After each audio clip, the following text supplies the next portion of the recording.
Good evening. I'm Rudy El-Khoury, Dean of the School of Architecture. I'm delighted to welcome you all tonight. We have a double special celebration.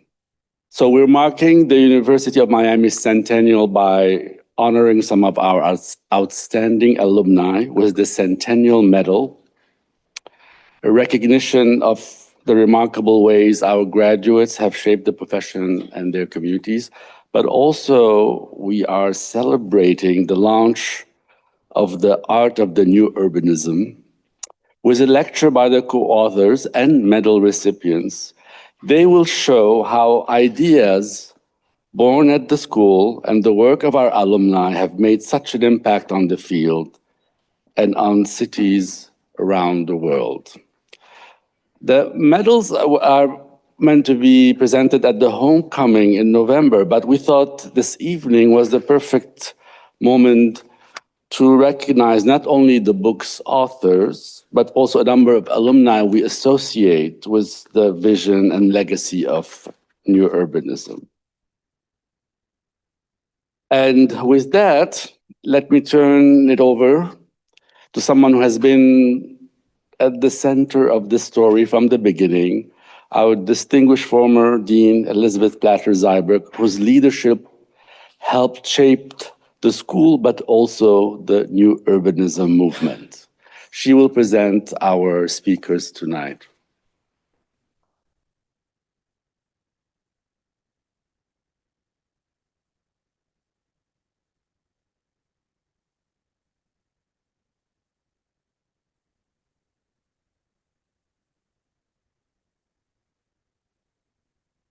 That was a concise and beautiful way of telling us all while we're here. Thank you. There are three speakers to start the evening. Essentially, the people who put this book together, they'll mention others who helped them. So I'm going to give a short introduction. Many of you know them personally, but maybe you don't know everything that they've done besides this book. Starting with Chuck Bohl.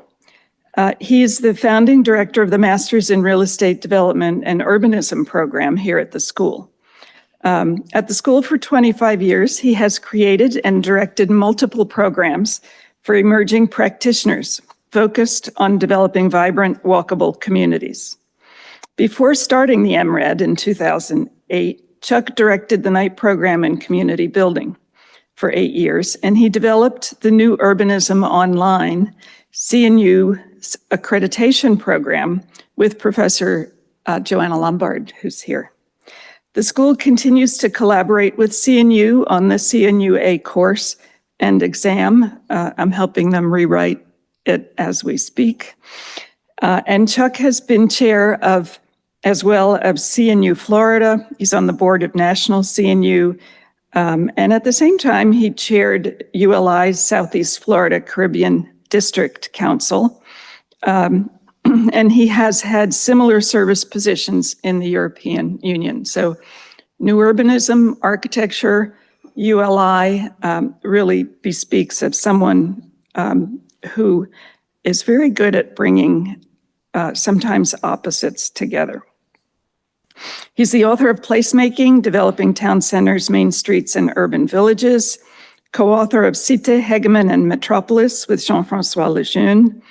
And he's been recognized in many ways for his wonderful work. UM's Excellence in Civic Engagement Award in 2018, John Nolan Medal for Contributions to Urbanism in Florida just 10 days ago, long overdue. And this Thursday, he will be recognized as the first endowed faculty chair at the School of Architecture, named in honor of Tony Goldman, the Tony Goldman Chair. Chuck earned his PhD in City and Regional Planning from the University of North Carolina at Chapel Hill. The second speaker will be Victor Dover. Founding principal at Dover Cole and Partners Town Planning, Victor has been part of the New Urbanism movement since 1987. He's an urban designer and co-author of the book Street Design, The Secret to Great Cities and Towns, with an imminent second edition, even better than the first, about to come out. Dover's body of work with his business partner of 3 decades, Joe Cole, shows that we can improve our neighborhoods and fix our streets, and in the process, shape enduring cities that people really love. Examples across a broad range of work include neighborhood designs, such as Glenwood Park in Atlanta, Georgia, new codes, such as for Kingston, New York, and regional plans, including Plan El Paso, hailed as America's best smart growth plan, and 750 for our 7 South Florida counties. Dover and Cole were recognized with the John Nolan Medal for contributions to urbanism and the Seaside Prize in 2024. I might add that they were always early adopters. They brought the first computers to the School of Architecture in ancient history. Victor's an adjunct faculty member at the school, and he's a generous civic volunteer, serving as president of a number of local organizations, including the Tropical Audubon Society and the Dade Heritage Trust. He was a founding chair of CNU Florida's chapter, and he was CNU National Chair 2010. And finally, James Dougherty is principal and director of design at Dover, Cole and Partners, his professional home of more than 25 years. His real home is in Budapest. James has dedicated his career to helping communities throughout the US and abroad to envision and implement a more walkable, sustainable future. While he works on all aspects of urban design, James specializes in the creation of 3-dimensional illustrations, the renderings that are the subject of this evening's presentation, combining hand-drawn and computer techniques. James is renowned among new urbanists for initiating and continuing CNU's Art Room, the annual meeting's hands-on training in urban design and illustration.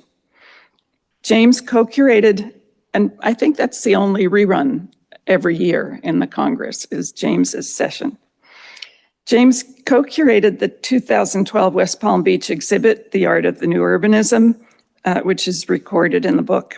He's been recognized by CNU Florida with the Charles Barrett Memorial Award for continuing excellence in architecture and urban design, and also by the American Society of Architectural Illustrators with repeated awards of excellence in the architecture in perspective and informal illustration categories, which are international competitions. Please welcome Chuck Bohl.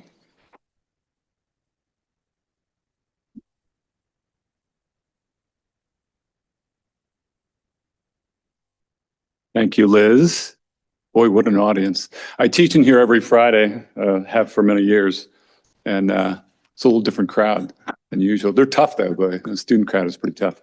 So I'll kick us off. We're going to try to be efficient about this because we have obviously something very special ahead. We'll try to keep it brisk. There are many people in this room who contributed to this work, and our job has been to preserve and present it.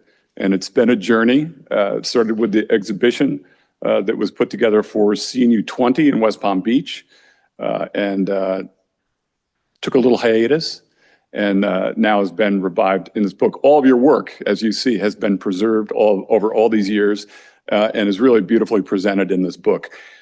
The list of artists on the back, so over 100 artists, 266 works in this book were selected and presented, really covers the classic era, that early classic era of the new urbanism from 1980 through 2010.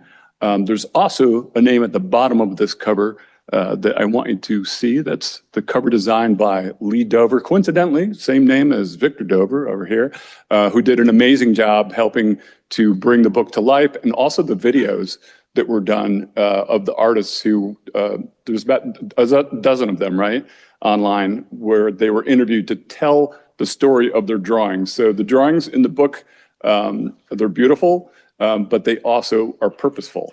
And each artist was asked to write a caption to talk about the intention of the drawing. What was the purpose of the drawing in that particular project or initiative? My job was to put the work in context. And since I do teach students, and for those of you if you've seen the movie Breaking Away, there's this great scene where the guy who's representing kind of the local people, they're talking about the college kids, and they have this big competition with the college kids. And his friends are saying, yeah, well, you're as good as they ever were. You'll always be as good as they were. And he says, no. He's like, we're going to get older every year, and they're going to stay the same age. They're always going to be the same age. So our students never get old. I mean, they're always, the next generation comes in.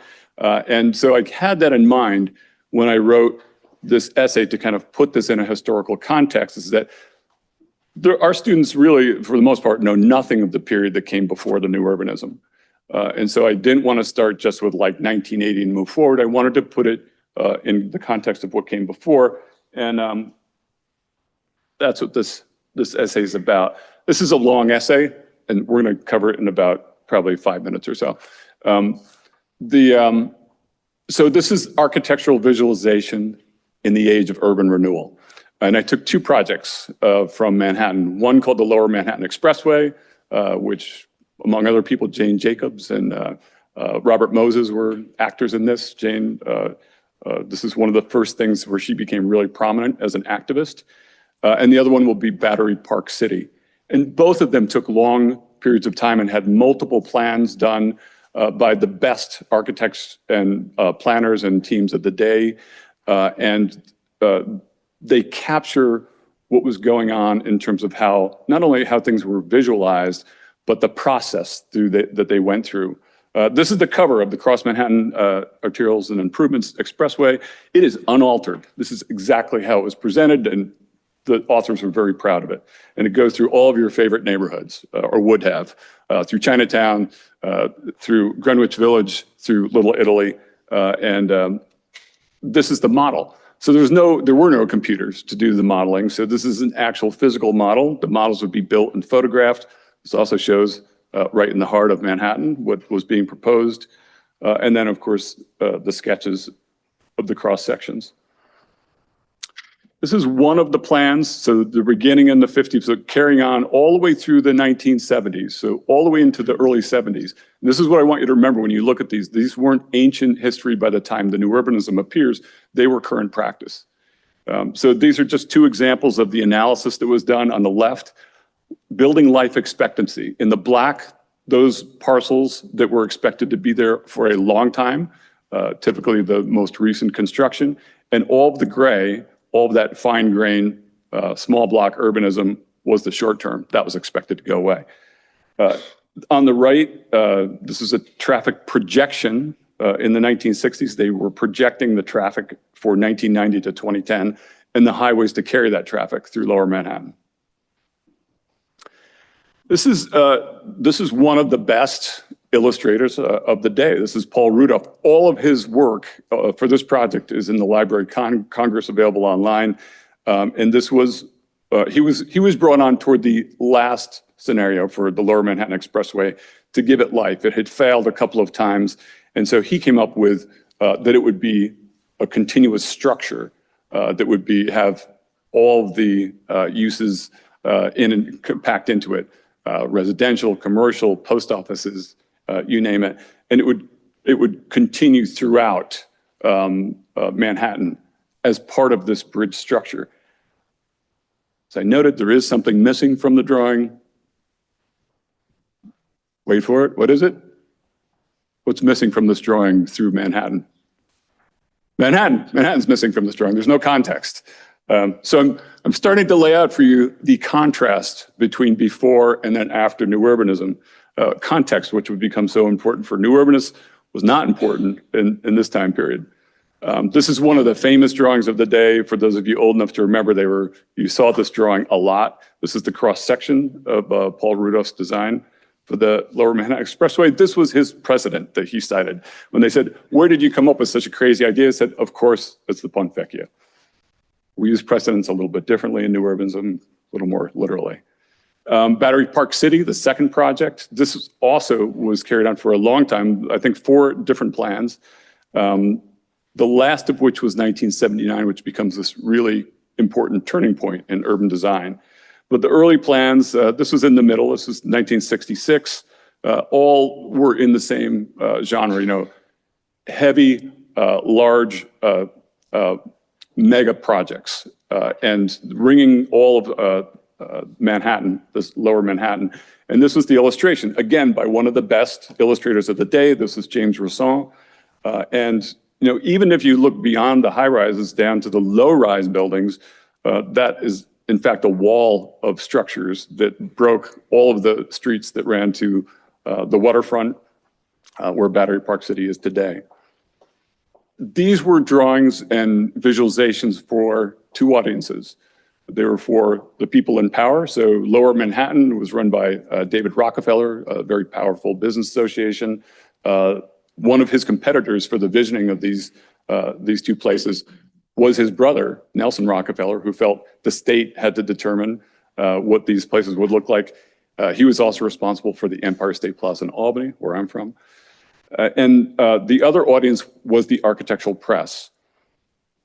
The public was not really one of the audiences. They were to see the work and be awed by it, but they were not participants in determining what the vision for the future was. And more quickly, these were the 2 plans and coming to the turning point. So the last plan, 1969 on the left, and the Cooper plan from 1979 on the right. The architects in the room will recognize it right away. What the differences are that the second one connects to the existing fabric of the city and works with the street and block pattern of historic New York. So this is the huge breakthrough that Cooper and Associates bring forward with the Battery Park City Plan of 1979 and their design principles that were laid out, all very much more consistent with the new urbanism and hailed by Paul Goldberger as really against everything that had been coming before in the decades before. Battery Park City is close to a miracle. The one thing you realize when you look at the actual plan from that year, which was fabulous, and the design principles were kind of spot on, was when you look at the architectural renderings, and there's a whole series of them, and I am not kidding, they all look very much like this. There's different names of the locations. This is rendering of South Cove. I think there was still a discomfort in how to express what the architecture of the city would be, even as you were getting back to the traditional urban fabric of how to put together a place. And I don't think this is the fault of Cooper at the time. Those towers in the background, the World Trade Center, were brand new. Modernism in architecture was still very, very much in charge of the day.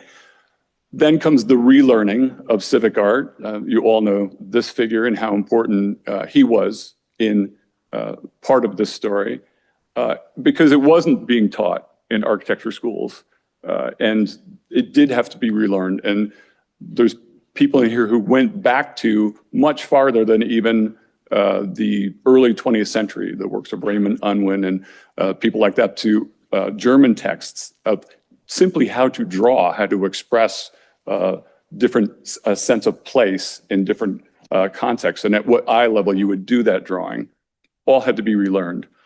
And so the end of the story, which was going to be my whole story when I sat down to write it, was when I finished planning school, I was distraught because I opened some of the early books on new urbanism, towns and town-making principles, with Donnie Platter-Zeeberg's work, Doug Kelball's little pedestrian pocket book, Peter Calthorpe's book, and then eventually, a few years later, the first new urbanism book. And I was both inspired and upset because I had learned nothing of this in my planning program, and inspired because it really unlocked everything that was possible. And it caused a lot of us to change the direction of our lives, from the smallest diagrams to a single page code, in contrast to what we'd been taught, and beautiful plans, what was possible. And actually seeing built projects come out of it, and a return to this architecture of community. This last example I'll give you of the contrast between the time before New Urbanism and New Urbanism also comes from New York. This is a 1959 model. Again, the model's built and photographed. 1959, this is a cross-section of 30th Street. And this is the before on the top, and this is the after. And the caption from this says, it's a proposal to replace the freeway. Oh, I'm sorry, that's the other one. It's the existing buildings along 30th Street are removable and can be replaced with a typical section of the proposed expressway. And the contrast on the right is our next speaker's work with James in Syracuse, showing the before condition of the highway and the after with the restoration of the urban fabric. You could not have a more opposite example of coming full circle. And then the last thing I'll leave you with, because this is really what the book is all about and the artist's work, is the importance of the beautiful illustrations, the work that so many of you do, because this is what really stays with people through the charrette process, the communication with the public to convey the idea, the sense of place that people take with them and give them a sense of what great neighborhoods could be. Thank you, and please welcome Victor Dover.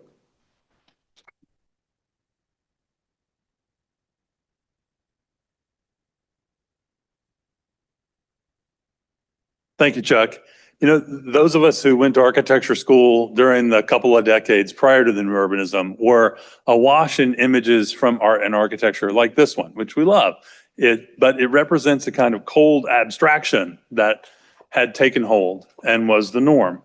And as we, were in our beginning school and entering practice, the images that we were seeing had a lot to do with a kind of separation between reality and the way of depicting it. There's this matches a kind of retreat from the public that was going on within all the professions involved in the built environment at that time. As Chuck said, the public wasn't among the audiences. And there was a kind of bland corporate imagery which was coming out of firms. There was apocalyptic imagery coming out of schools.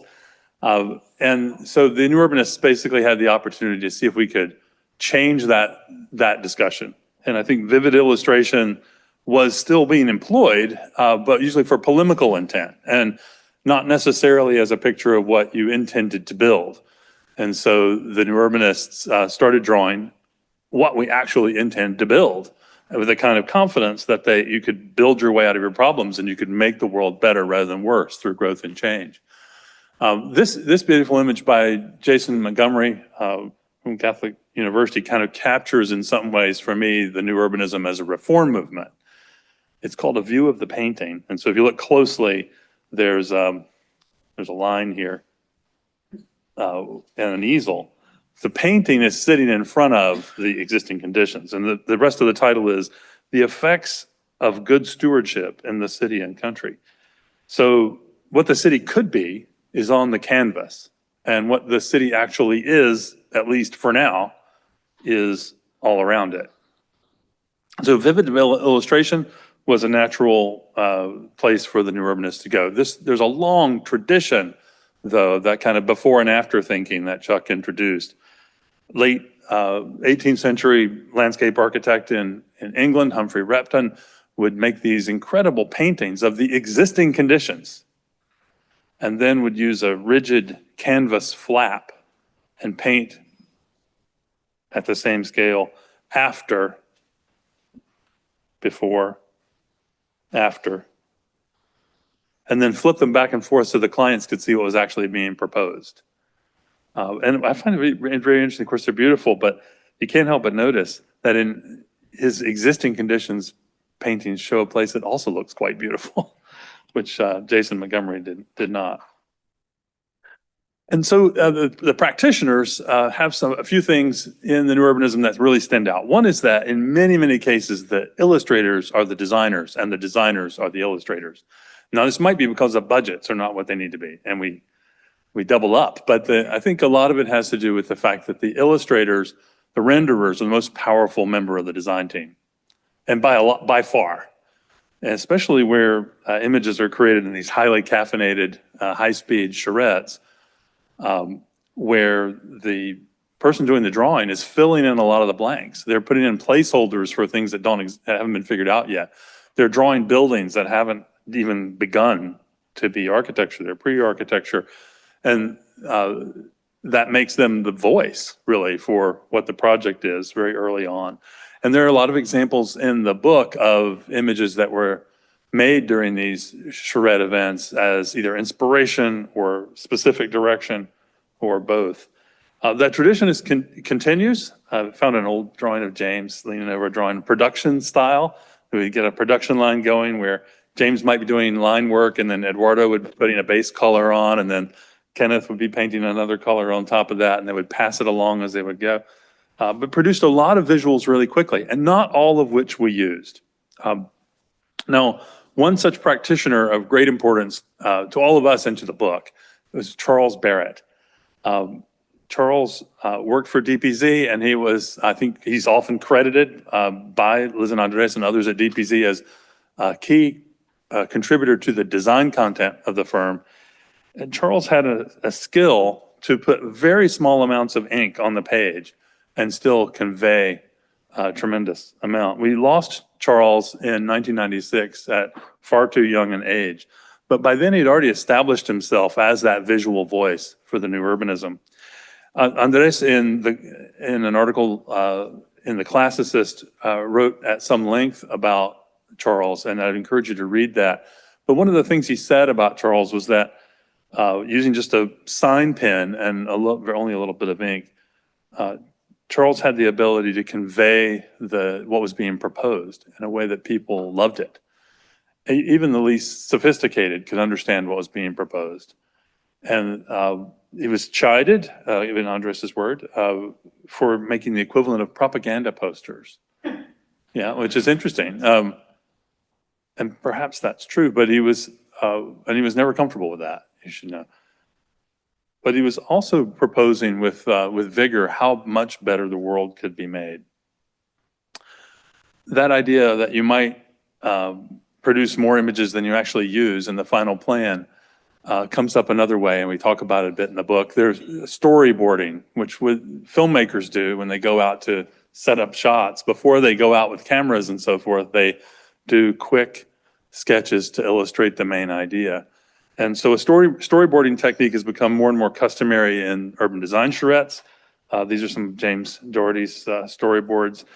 And these, sometimes they appear on paper before there's even a place for that idea in the plan. And then we have to go back and find where it belongs. And as I said, some of them are not used, but the best ones, the ones that withstand scrutiny the most, end up getting refined through multiple iterations and then ultimately become the publication images. Last thought for you is just that I think our number one challenge for everybody related to the built environment, and by that I mean the planners, the engineers, the architects, the landscape architects, and developers, is reestablishing this idea that growth and change can make things better rather than worse. That we actually, in before and after thinking, take the place you know and visualize change before it occurs and imagine how we could make it better rather than worse as a result. That you might actually make a place that's more charming rather than less charming once there's more of it. Thank you. James Dougherty.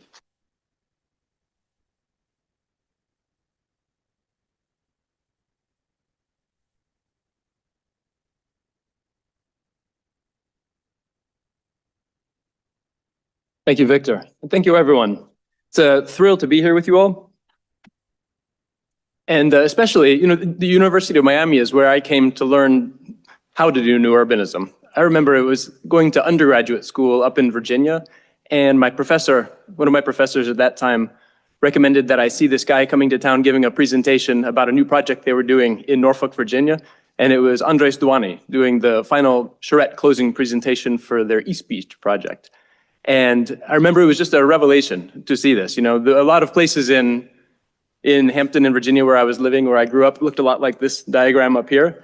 And the kinds of images that Andres was presenting, this idea of putting the city back together again and creating places for people, places for walking, was just a revelation to me and really resonated. And so I asked Andres afterwards, I had a chance to talk with him a little after the presentation, and I asked him where I should go to learn how to do this kind of work. And he said, University of Miami, you need to go there. And his wife, Dean Plater-Zyberk, was running the show and at that time and had assembled a fantastic faculty and a fantastic team. And so it was a thrill to get to come down. And it's wonderful to see Dean Alkhouri continuing. And so a wonderful place that you have here. And so I'm very thankful to University of Miami for all you've done for me. I'll give you a really quick tour through the collection here so you can see some of the images large. As Chuck and Victor both mentioned, there are a lot of beautiful works in this book, and a lot of them were selected for the artfulness of the images. That's not funny.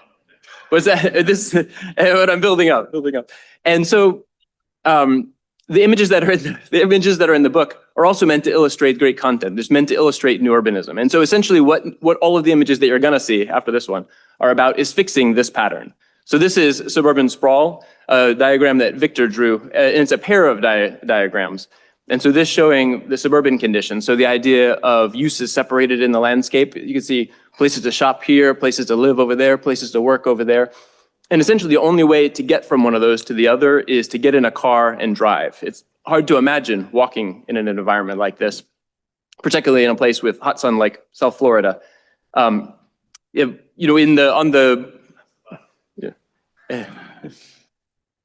And so the work that we're doing is essentially taking those same pieces and assembling them together in a more fine-grained way so that while it's possible to drive from here to there, it also feels really comfortable to get out of your car and to walk or to be on a bicycle.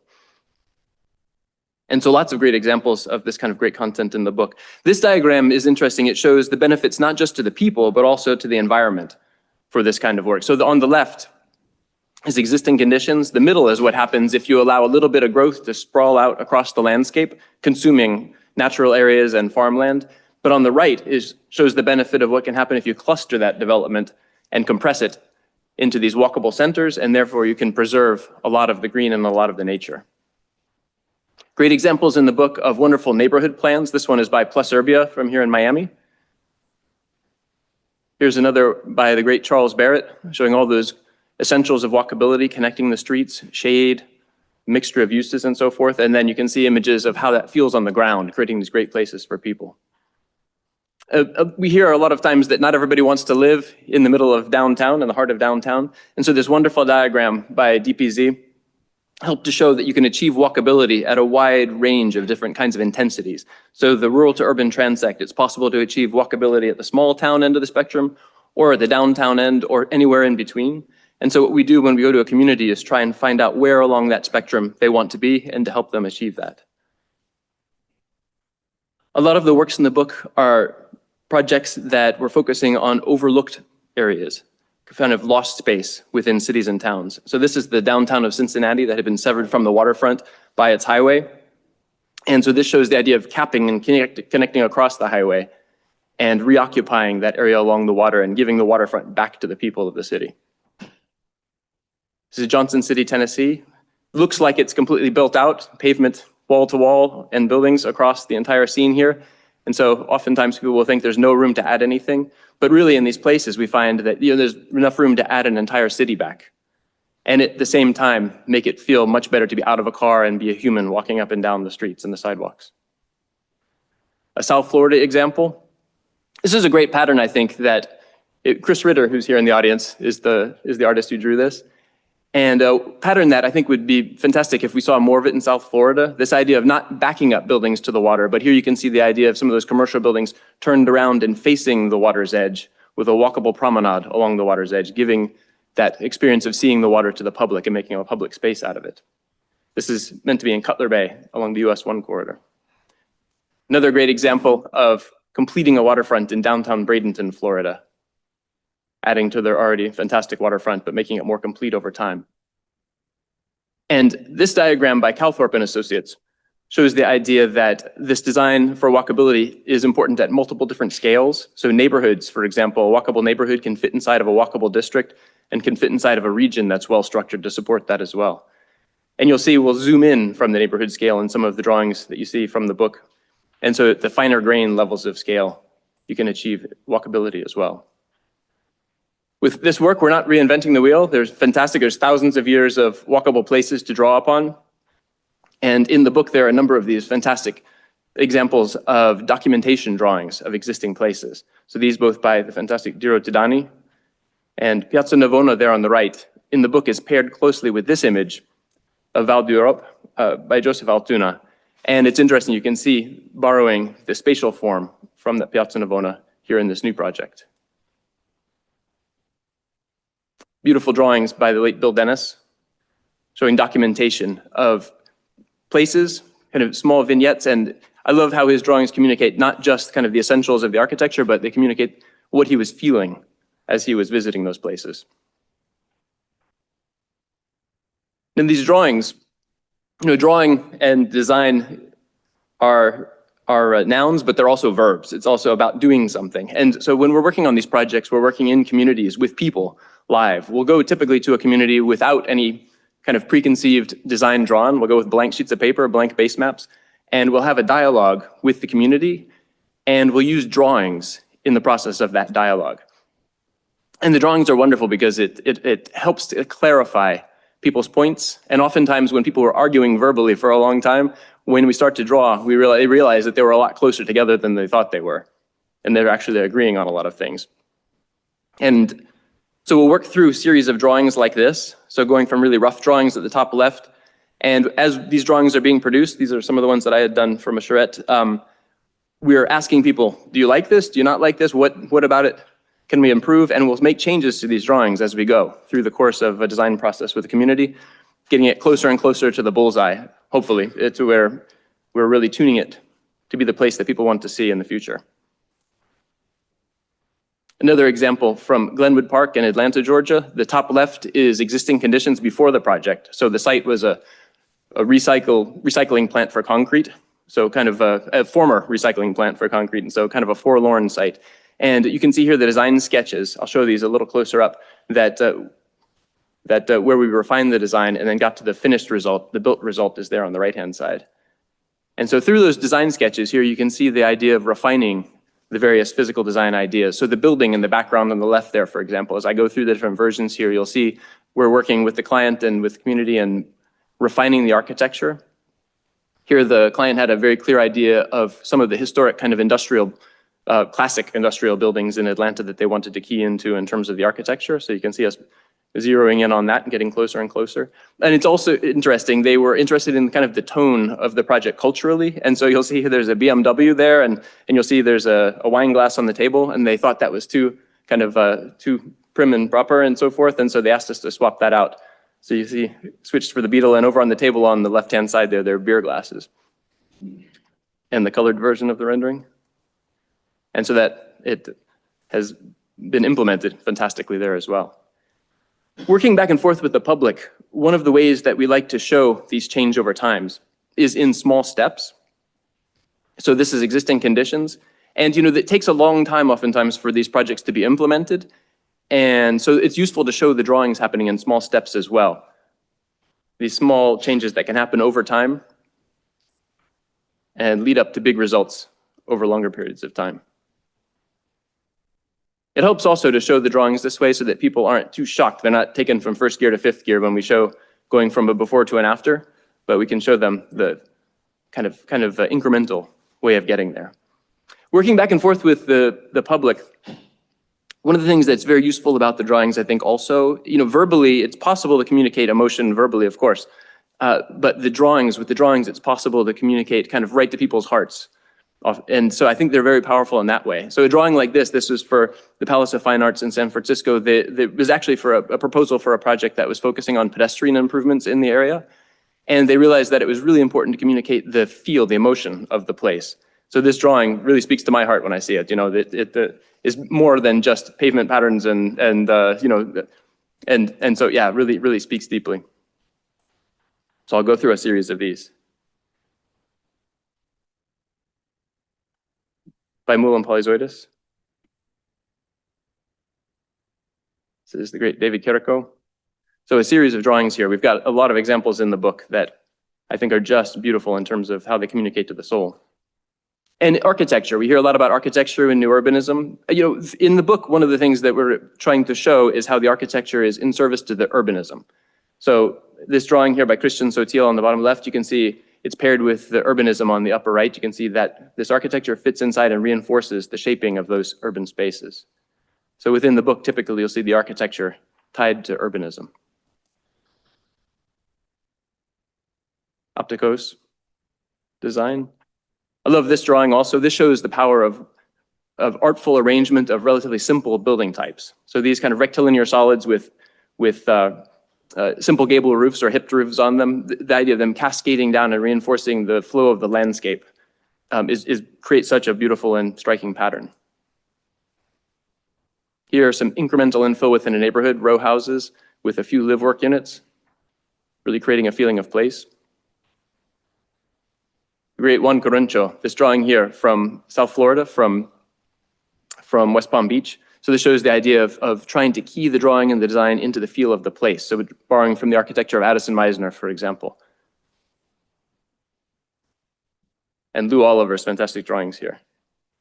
One of the things that we try and achieve with the projects is what's called the passing the blindfold test. So that's the idea that if you took somebody and put a blindfold on them and brought them to the site of where the new project had been implemented, is it possible to take that blindfold off and they'll know where they are at a glance without having to read a sign or without having to be told? Does the architecture itself feel like that place? And so Lou Oliver is one of the architects that does fantastic work, that it really evokes place. And within urbanism, within these projects, we're walking down the streets when they're implemented and people are getting close to the buildings. Buildings are close to the sidewalks, and so these details matter a lot. So Steve Mouzon's fantastic drawings of architectural details, such important work. University of Miami's own Jaime Correa, amazing drawings. Jaime was my studio instructor for 2 semesters, so I'm really thankful to him. And again, this idea of shaping spaces. So plan work by Jacob Lindsay. This Eric Ost is here in the audience. This is a drawing for one of the spaces in Seaside. I love his beautiful pen and ink drawings. Drawing by Robin Riley here. This is the idea of healing a Walmart parking lot, showing reoccupying the center of that parking lot. It still has parking, but now there's a walkable route to the center and to the front of the store. Drawings from Montenegro showing shaping of spaces. And so you'll see all kinds of great examples of space design within the book. So in addition to those larger plazas and spaces like that, we've got examples of these narrower spaces. This is a pedestrian paseo running through the center of this project, parking courts on either side. Here's another great example of a primarily walking street. You can see there's a car on that street, but it's really a pedestrian dominant space and really designed to reinforce that. Beautiful drawing by great Eduardo Castillo of a public space. You can see the scale and size of these spaces varies dramatically. And the feeling of them. You know, there are a lot of universals in terms of the design, the idea of placing buildings and using the fronts of buildings to shape the space and so forth. But you'll see there's a tremendous amount of variety of the feeling of the spaces that are represented within the book. And the details matter a lot. Steve Price does these fantastic change over time images using photo montaging. And so we've got a couple of examples of his work in the book as well. So this shows a before condition, an existing condition in Lancaster, California, of a street that is too wide, more pavement than is needed. And so the question was, what can be done with this pavement to make it more of a place for people, not just for cars? So this shows trying to occupy the center of that right of way in a way that can help really provide more parking when it's needed. But you can see here by planting those trees, it's a space that just with that begins to invite pedestrians into the center of the space. And so when needed for the stores, for example, there can be days when that center of the space is being used for parking, and the vehicles may change over time. But it can also be used for people. So the street can be closed down for vehicles and that center can be occupied and used as a plaza. So here for a market. So transforming auto space into people-oriented space. And in terms of all the lessons of the book, you know, the most important one is probably the eyes on the street. You know, if you had to get one thing right in terms of urban design or 2 things right, you know, just taking and shaping spaces with the fronts of buildings and then having real windows and doors in those facades shaping the space that have real occupied space behind them to activate the spaces. Just getting that, getting the eyes on the street, the doors and the windows facing the public space is such a powerful thing. And can really help to heal places in the world for humans. This drawing by J.J. Zanetta is one of my favorites, and it really illustrates that idea, the idea of the eyes on the street looking from the buildings. And especially this kind of evening shot that he drew here really communicates that. You see the windows illuminated from within and just the warmth of the architecture. Interestingly, this is also an interesting drawing from a technique standpoint. This was originally a hand-done watercolor, and he used Photoshop to create a night scene. And so the original drawing looks like this. This is the day scene. This is a scene from the original exhibition back in 2012. You can see Chuck there in the bottom right. And as Chuck mentioned, as part of that original exhibition, during that Congress for the New Urbanism, we started the CNU Art Room. And the idea was basically we had a lot of the artists who were in the exhibition at that conference. And so I think it was a great idea. Chuck had the idea to allow those artists to speak directly to the people coming to the conference. And so we set up a track, we set up a whole series of presentations. And so that was the beginning of the CNU Art Room. So we had classrooms like this where people are able to actually get their pencils and pens moving on the paper. And so we're giving people an opportunity to actually get a dose of trying their hand at these things, hearing from the experienced practitioners themselves directly, and getting a kind of a view under the hood of the car at how the work is actually done, and then getting to try it out. So kind of getting some momentum. This on the bottom right here, on the right-hand side, that photograph is from a session that we did focusing on the design of urban buildings.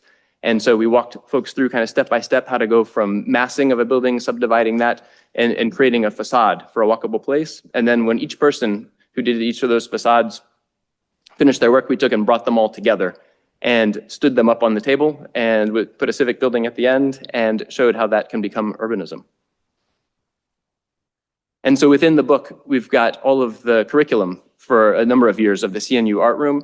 So hopefully that will be useful to people as well in the future. If people are interested in creating programs for teaching people how to do this kind of work, all of the descriptions of the sessions and the titles of the sessions are located on those pages in the book. And so hopefully that will be a great resource to folks in the future. And Chuck, I don't know if you want to help here with an exciting announcement.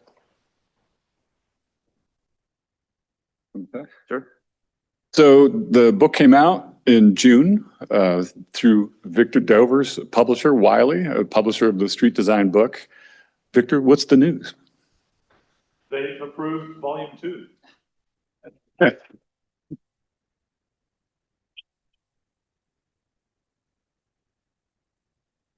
Just this past weekend, literally Saturday, Chuck sent out a gigantic dossier of 1,155 images to the jury from all over the country, who will take the next 2 weeks to fill out their scorecards, and we'll build a new collection for another exhibition coinciding with the Congress for the New Urbanism in May, and a second volume. So many of the people in the room I see are people who've contributed works in that new body of pieces that will be judged. It's your chance to lobby us in person.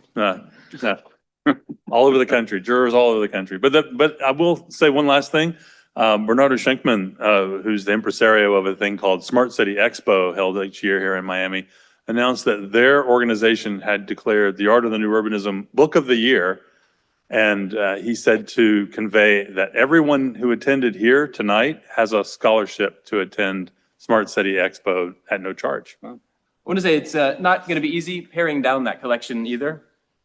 It's amazing how many fantastic works there are. And so I'm thrilled. I'm really excited to see what it's going to look like all assembled together. But a lot of beautiful work. The movement is strong. Thank you all very much.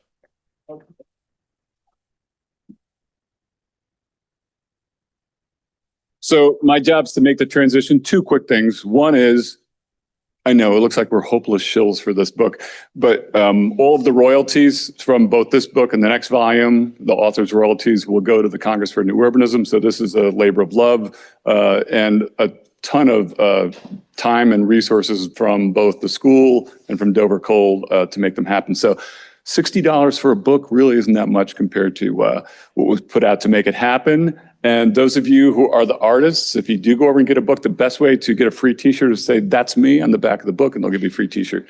So with that, oh, and one other thing I wanted to say, Jaime Correa is ill and could not be here, and he would have loved to have been here, with so many of his students and colleagues, and he wishes you all well. So it's now my pleasure to invite Dean Alkhouri and Liz back to the podium as we continue the celebration by honoring individuals whose work exemplifies the very spirit of New Urbanism and the legacy of this institution.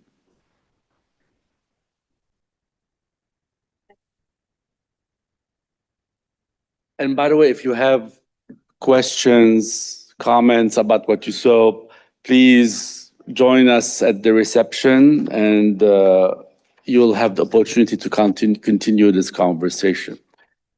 So it's great to see so many of the work that we saw on the screen done by our own alumni and medal recipients. It's we are very proud of what you have done, and thank you for your accomplishments. So this year marks the centennial of the University of Miami, 100 years since a visionary group of citizens imagined a university that would serve and shape a young, ambitious city.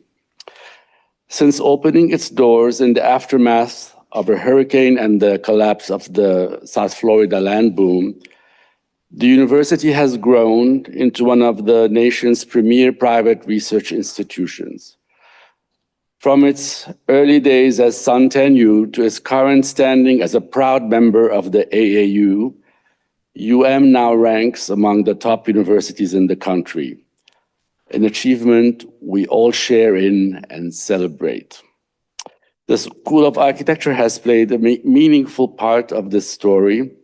Established as a department in the 1950s and gaining autonomy as a school in 1983, it has grown into an internationally recognized center for design education, civic engagement, and environmental innovation. We are proud of our faculty, students, and alumni whose work continues to shape communities in South Florida and beyond. Now, in celebration of the centennial, the School of Architecture is awarding a series of Centennial Medals to a select group of alumni whose achievements exemplify the mission and spirit of our institution. We awarded the first medal last spring to mark the centennial anniversary, the precise day, with a lecture by alumnus Larry Kearns. This is a very moving presentation. It's available on our website. I encourage you to check it out. And like I mentioned earlier, we will present most of the medals at the homecoming gathering on November 7th. You are all welcome to join us again on that occasion. Tonight, we are holding a special medal presentation ceremony for the group of medalists we associate with the new urbanism and its transformative impact. Given the importance of the movement in the formative years of the school, we see this occasion as a fitting way to honor its history, along with the school's alumni who contributed to it in a meaningful way. And what we're going to do now is call each of you individually to the stage to receive your medal from Liz. And after you receive the medal, please step in the center here to capture this with a photo.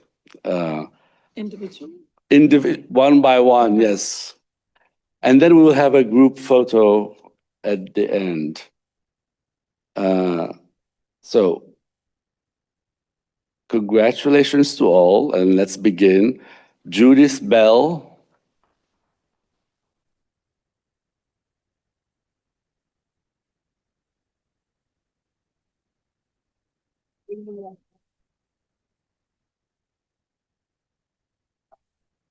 It's alphabetical, so be prepared to line up here.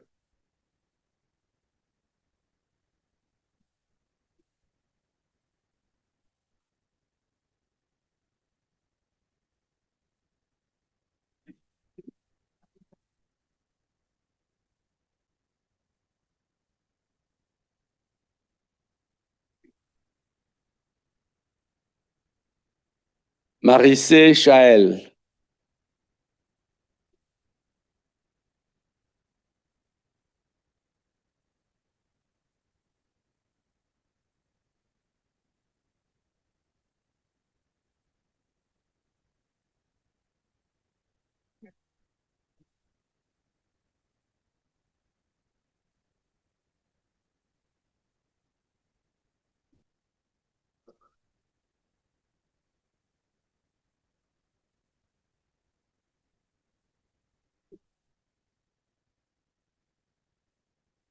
James Dougherty.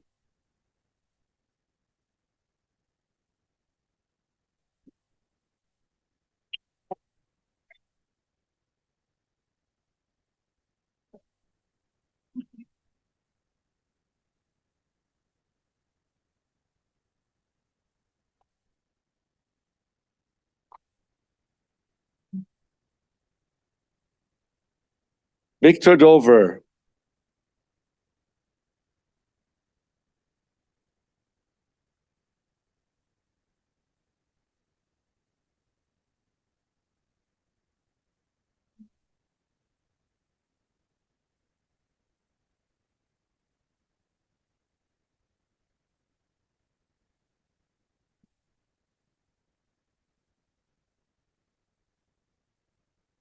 Edward Erfurt.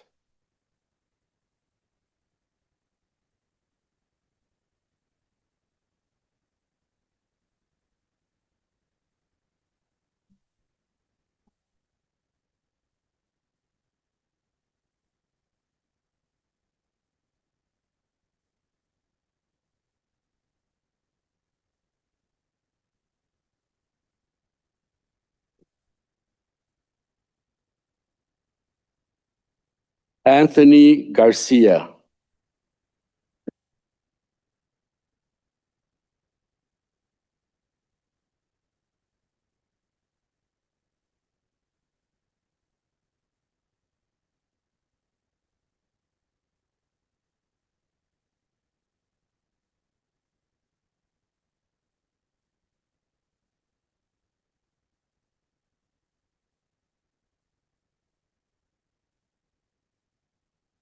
Cesar Garcia Pons.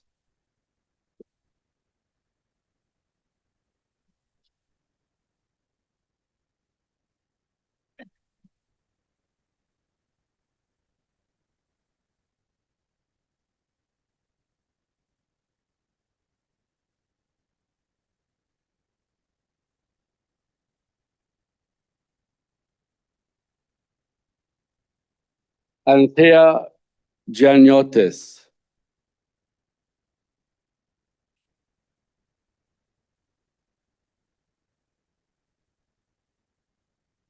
The recipients may remember that it feels very much like a graduation now.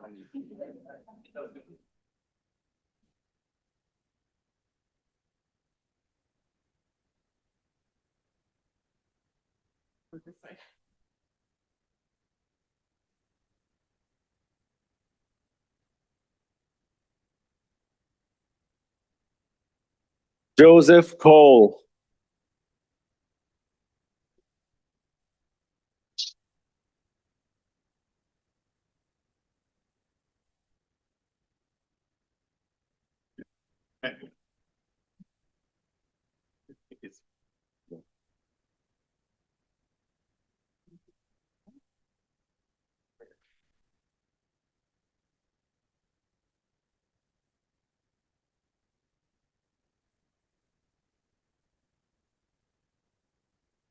Dana Little.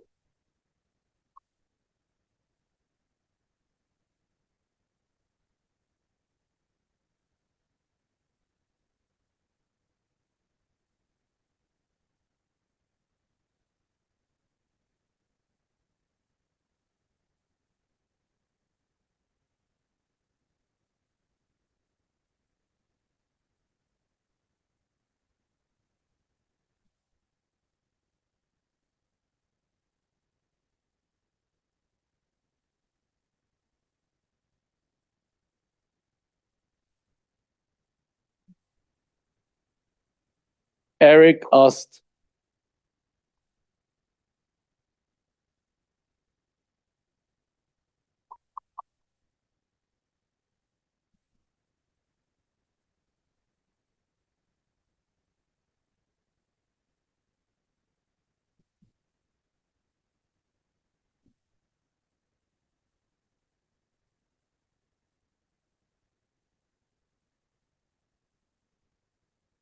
Jorge Planas.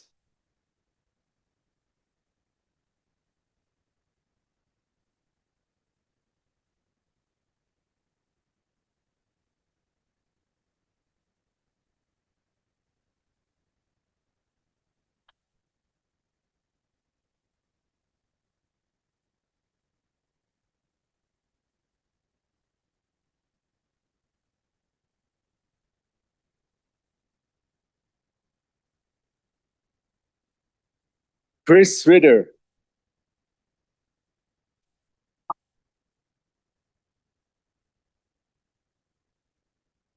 This is the only medalist who was also my student.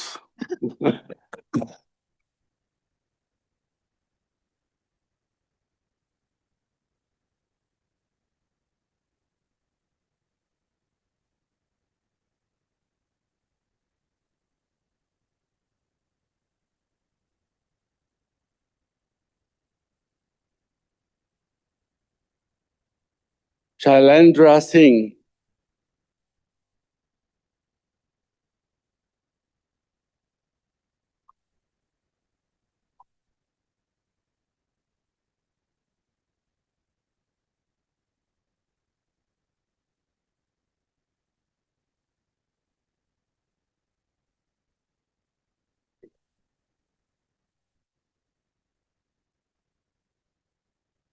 Derek Smith.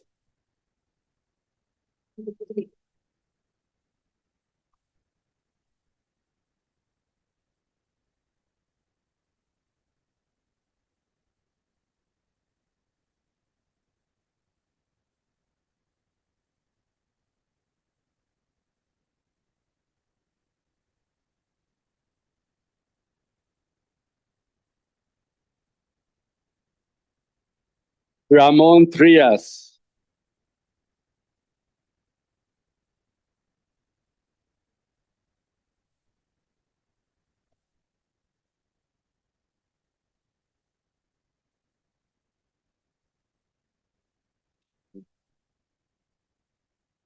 Well, I was his, not quite my student, but I was his dissertation external advisor.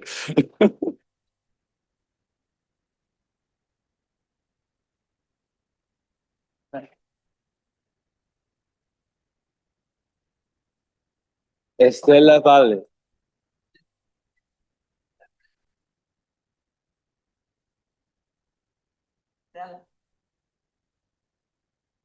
Stella Valle.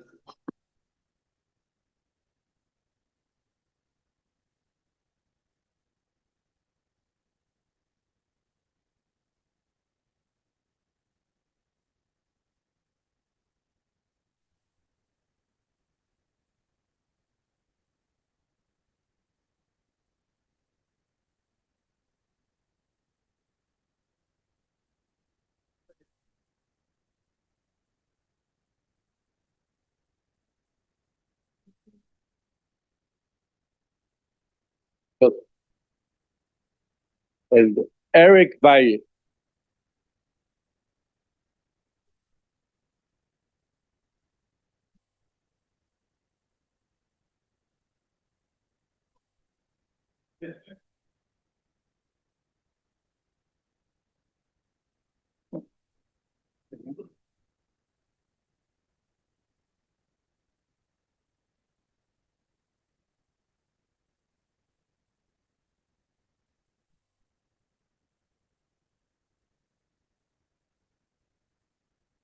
And we conclude with Max Zabala.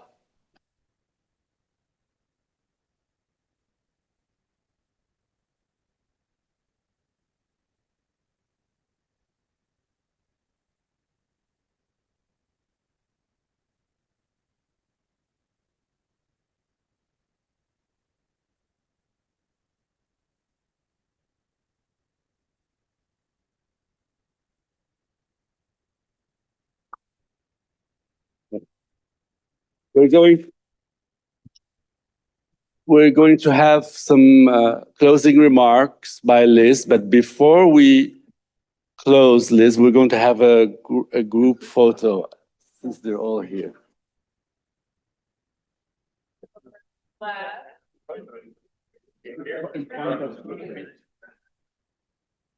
Oh, that would be nice, actually, yeah. Get the illustration. Yeah.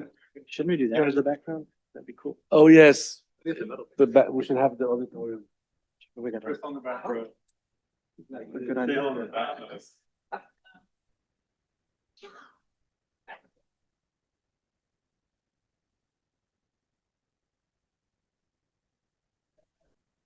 right, you're gonna take the whiteboard.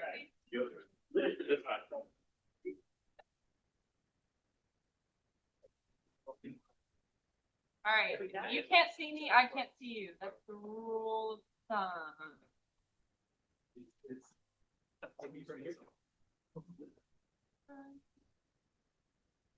Big smile.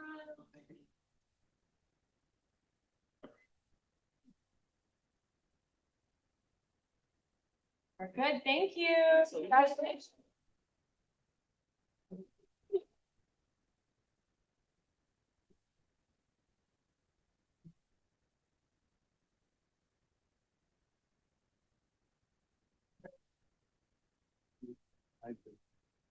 Yeah, is that all? Just, yeah, just a couple of closing remarks. You know, we thought of saying a little bit about each one of you because there are so many outstanding achievements represented in this small crowd. But we thought that would take a very long time. And so you're probably going to be tapped for the alumni newsletter if you have not yet, so that you can tell more people some of the story. Because among this group, I think you know, there are people in private practice, people in civic service, and a host of other kinds of work and organizations that are very much appreciated. We very much want you to join us next door. We tried to keep this short so you would have time to mingle together and with us. And we invite you back to homecoming when the others, we won't call them non-new urbanists, but where we will be recognizing others as well. So thank you all for coming this evening. It's really wonderful to see this group all here filling the space. Congratulations to all of you. We know you've had meaningful careers and that you offer our students role models. And that's really one of the most important things, that by these awards, we can continue that conversation with our students. So thank you. And please come next door. Book sale and book signing.